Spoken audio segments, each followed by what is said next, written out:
Well, to give some credit to Arsenal, at least they were 1-0 up, leading one of Europe's elite clubs for 45 minutes, reducing the aggregate score to 5-2, to then go on and get embarrassed again and lose 10-2, suffering their biggest aggregate defeat in the history of the Champions League for them. So it poses another question. Well, not really a question, it just reiterates the question that has been answered, and we all know the answer is that this Arsenal team are spineless, and that's led from the top to the bottom. Sound like a broken record, but let's talk about this game specifically before I get into the broader context. So, leading 1-0 up, Theo Walcott gave them, like a 7% chance from a 2% chance of going through.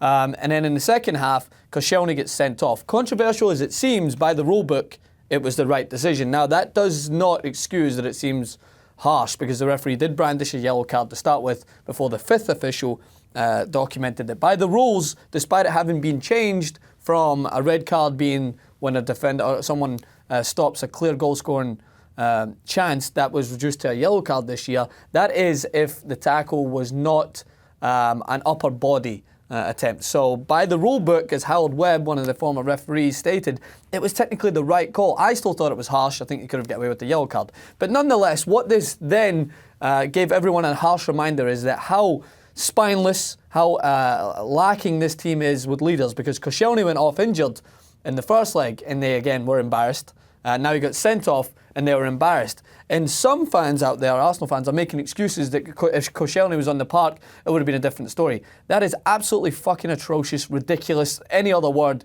that can go along with that. Because do I have to remind you that you're not the only club in the history to have ever played without one of your strongest leaders. The idea is that being a team is that there's other people to step up and lead. Arsenal have zero leaders. Koscielny does a good job of leading, but then take him out the equation, there's no one else.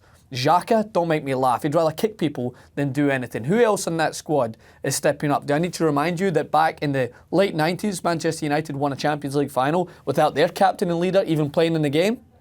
Yeah, just because you lose a player, yes, 10 men makes it harder, but there's other people that should be stepping up, and that comes from the manager, and it trickles its way down to the players.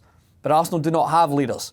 They have weak excuses for football players in there who are talented. There's some great talent in there, but just look how easily they fell apart.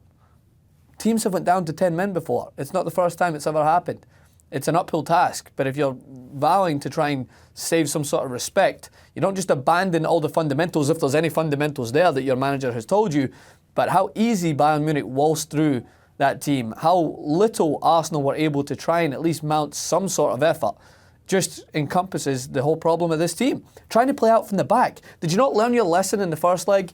It's not going to happen in the second leg, especially when you have 10 men. That's a managerial decision. He tells the players, hey, stop fucking around at the back line and put the ball up the park. You're trailing.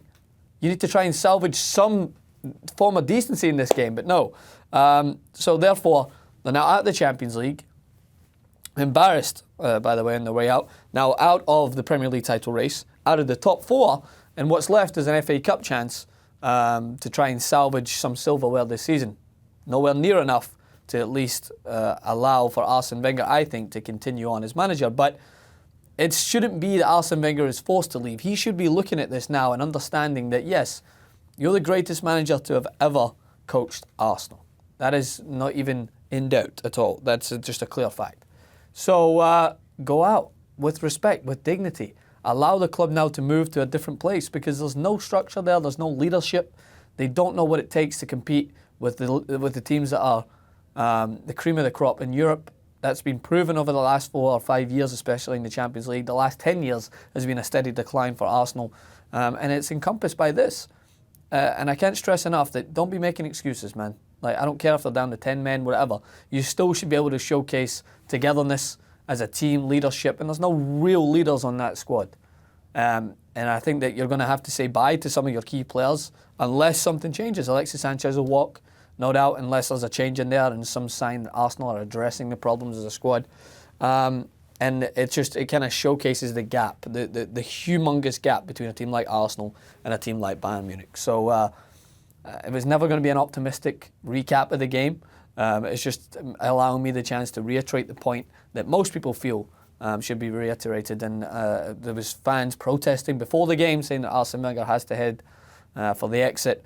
And I'm sure that those voices have got even stronger after this loss. And then to give you a brief overview of what I think, I was watching briefly the Real Madrid game. Also, Sergio Ramos will go down in history, by the way, as the best ever goal-scoring defender. Ever. I think he's like 78 goals or something like that in his career.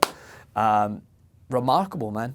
He was on for a hat-trick at some point, and he showcased that Real Madrid, up against adversity, conceded a goal, on the verge of conceding another goal, could have potentially sent them for the exit, but they bounced back, answering a lot of critics who feel that this Real Madrid squad are falling apart against a fast-paced, intense, exciting Napoli team. They're now through. That's what great teams in Europe do. So let us know what you think, Arsenal fans, in the comment section below. Keep up the conversation on Twitter, Francis_Maxwell, Francis M. Maxwell on Instagram. We'll see you guys soon.